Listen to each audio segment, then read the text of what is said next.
Okay, so tatanungin natin yung buwan. This is our special reading 3787, 3788, and 3789 for January 10, 2025.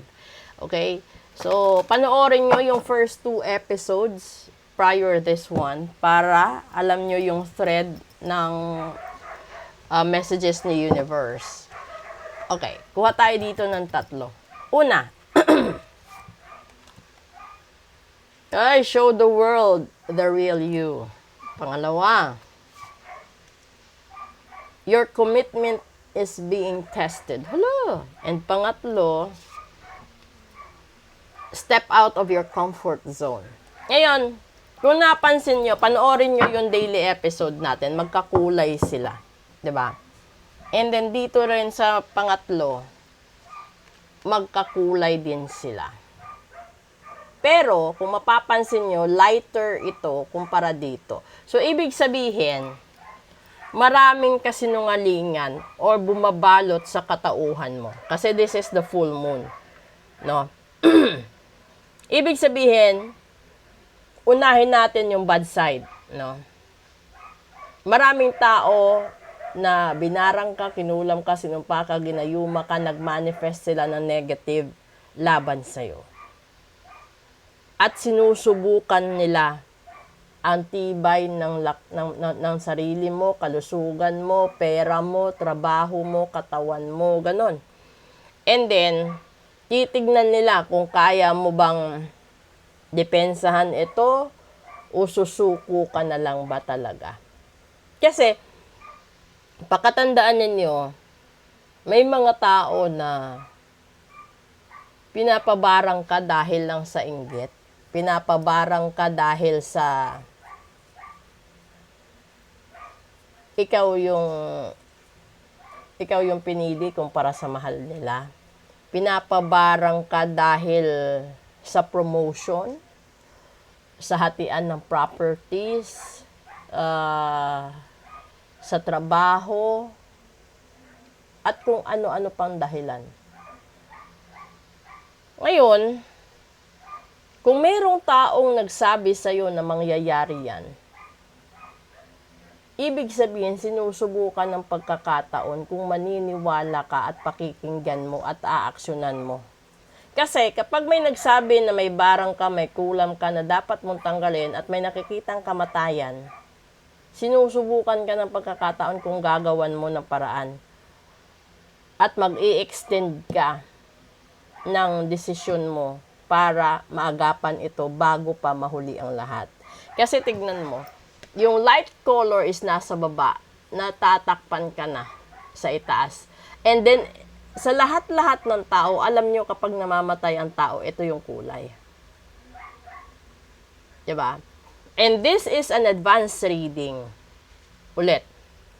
So, wala na tayong iba pang iisipin. Kapag may tao kang ginawa ng masama, dahil lang sa nagsabi siya ng totoo, dahil lang sinabi niya yung nakikita niya, dahil lang sinabi niya opinion niya, or sabihin na natin na masyado ka lang talagang mainitin, nabibingi ka sa katotohanan.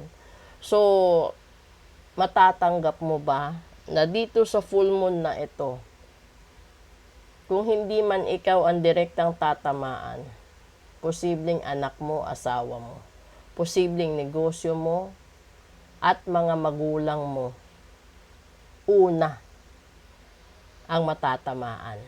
So, may mga bagay na hindi alam ang family mo, friends mo, co-workers mo sa ginagawa mo.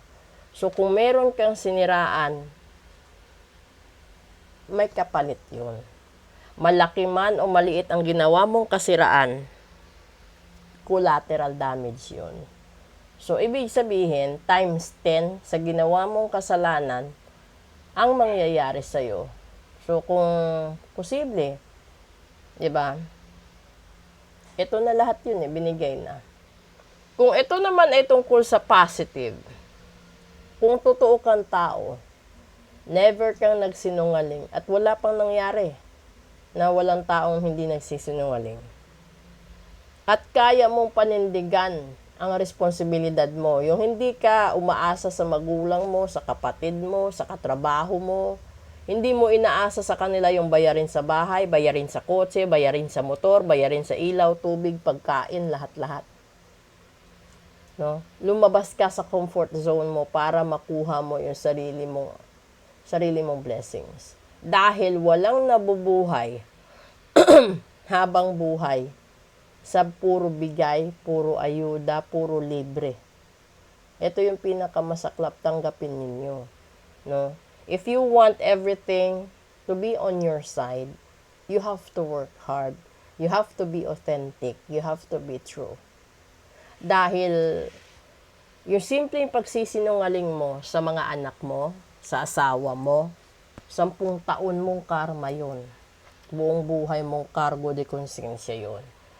Kung hindi ka nagbibigay sa magulang mo dahil inuuna mo yung taong sa tingin mo espesyal sa'yo, pagdating ng panahon na iiwanan ka ng taong yun, manghihinayang ka kasi wala ka nang ibibigay o itutulong sa pamilya mo. Kung meron mang taong nagbigay sa'yo ng warning patungkol sa kamatayan, sa disgrasya, dapat magpasalamat ka, huwag mong kalabanin. Dahil hindi lahat ng tao may abilidad makita ang kamatayan ahead of time. So, hindi naman masama, di ba? Kung binigyan ka ng warning na may mangyayaring aksidente. Kasi, nasa buro lagi yan, sinasabi. Kung alam ko lang na malalason ka, di sana hindi na kita pinasama sa barkada. Kung alam ko lang na malulunod ang barko, hindi na sana kita pinasama sa field trip. Kung alam ko lang, no, na magkakaroon ng plane crash, hindi na sana kita pinasama. 'Di ba? Yung sobrang pagbibigay mo sa mga mahal mo ay siya ring magpapahamak sa kanila. Yung katigasan ng ulo mo para pakinggan ang nagbibigay ng abiso ay siya ring magbibigay at magdudulot sa iyo ng matinding trauma. So, ito na po yun, yung special reading natin. Tignan nyo na lang po yung natitira pa nating 3 episode. Sa gustong magpabook ng full private reading, please leave a message or a comment na lang po. And then, nasa baba po ng profile picture ko, yung links ng FB, ng IG at saka YP ko. Andiyan din po yung email address. Okay? At magagawa po natin yan via video call. Option lang po at i-try ko yung WhatsApp at saka Viber later on. May Viber ako pero option po yun. Yung WhatsApp wala pa. Pero doon sa overseas na nagre-request, pwede po yun. Message nyo lang po ako or comment po kayo sa video kung ano po yung option ipapagawa or option ng apps na gusto po ninyo. Pwede. Maraming salamat po. Proceed tayo sa English episode.